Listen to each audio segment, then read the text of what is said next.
In this video, I'm going to show you how to replace the front brakes on this Honda HR-V. These are located behind your front wheels. Let's get started. With the vehicle safely raised and supported, use a 19mm socket, pull all the lug nuts off, and remove the wheel.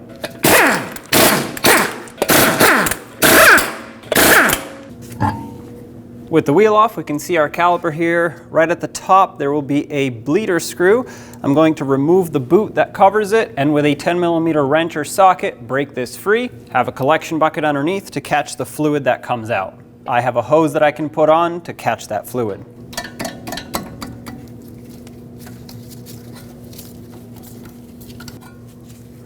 Install my hose, break this free again. Now I'll be using a pry bar right in through this opening and prying this way. That'll push the piston of the caliper in. The brake fluid will come out of the bleeder screw. I prefer to do it this way.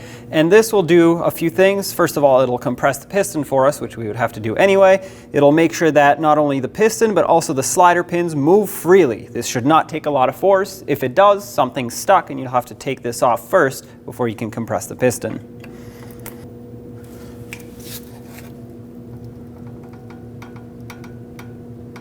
This one's moving in, but with some difficulty, so I will pause right here. We'll take the caliper off and try again, but hopefully yours goes smoothly. We'll close this back up, just snug it. I won't put the cap back on just yet because we will be opening it again in a minute. Let's use a 14mm socket and remove the 2 bolts that hold the caliper onto the bracket.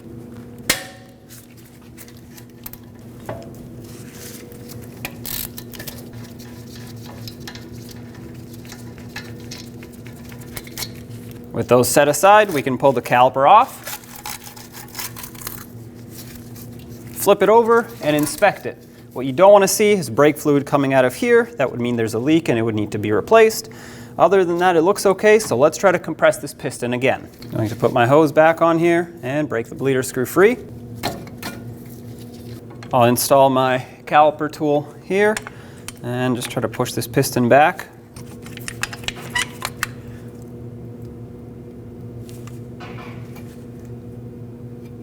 All right, that's better. That pushed in all the way. Wipe off any brake fluid that dripped or use brake parts cleaner if needed, and we'll cap this back off. Now we'll take this caliper and hang it with a hook or a bungee cord so it doesn't put any pressure on the brake hose when it sits here. Let's take our brake pads out. Mine are quite stuck, so I'm using a pry bar and a hammer to tap them out of place.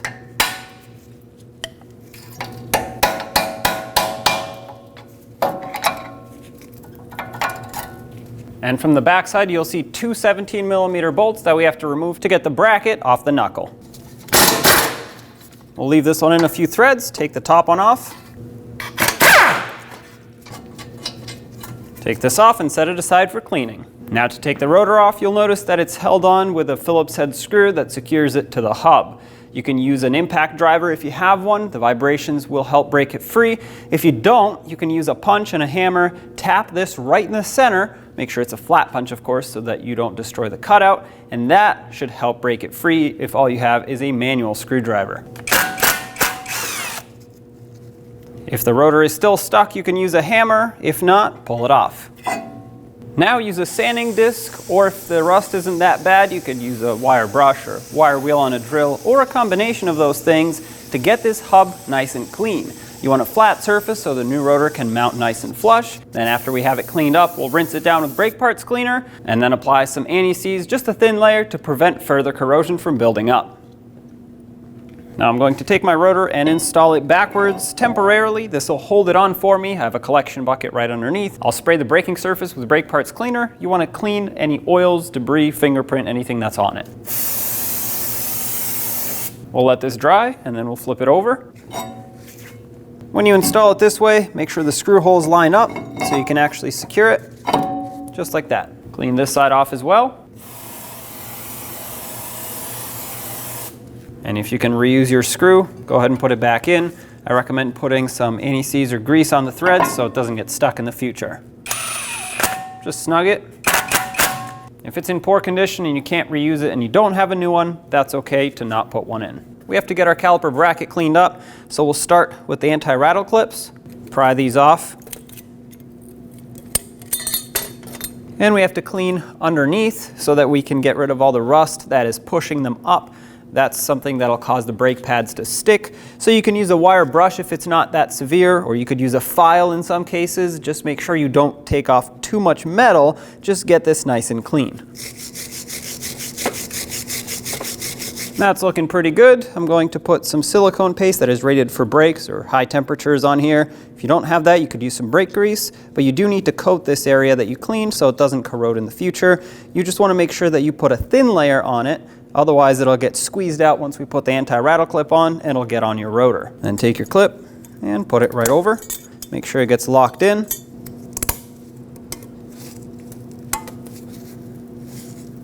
Just like that. And then we'll flip this around and do the same to the other side. With both sides done, it's time to lubricate the slider pins. So pull the boot away, pull these out. One slider pin will just be a solid pin. The other one will have a rubber sleeve here, so I like to do these one at a time. That way I put the slider pins back where they came from. This grease is not in too bad of shape, so I'm just going to wipe it off. If the grease was dried up in here, I would want to remove this boot and use a bore brush all throughout. You also want to inspect this ridge at the top here on the pin to make sure that there's no rust, because if there is some, it's going to let water through. It won't seal up on the boot. I'm going to take some silicone paste and stick it inside my caliper boot, just like this. This will create a reserve of grease. And I'll take some more and just put it on the slider pin itself. This will allow it to stay lubricated. You can't put too much on here, so keep the layer thin, otherwise it'll just get wiped off as you put it in. And of course, apply some to this little ridge up there. Then take the slider pin, slide it in. You'll notice that there's air trapped in here. Push the pin, squeeze the boot. That'll get all the air right out. And some extra grease if you accidentally put too much. We'll do the same to the other side slider pin. This one, as you can see, has that little rubber sleeve, so make sure you put it back where it came from. Take your caliper bracket and install it back on the knuckle. Have your bolts ready to start in. We'll bottom these out and we'll torque them to 80 foot-pounds once they're snug.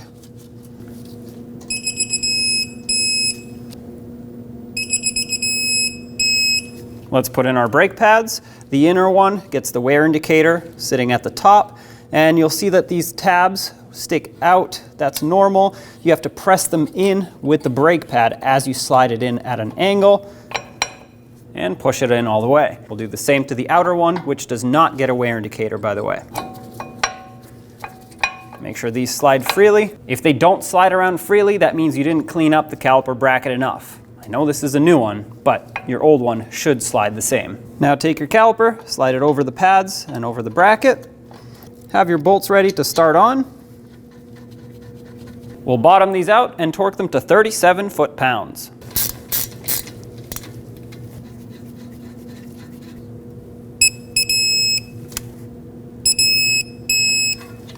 All right, those are tight. Let's get the wheel reinstalled. Install all 5 lug nuts. We'll bottom them out in a cross pattern, and also in a cross pattern, we'll torque them to 80 foot-pounds.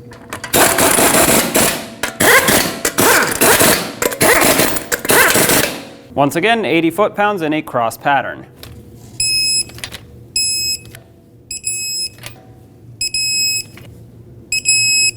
Double check them all.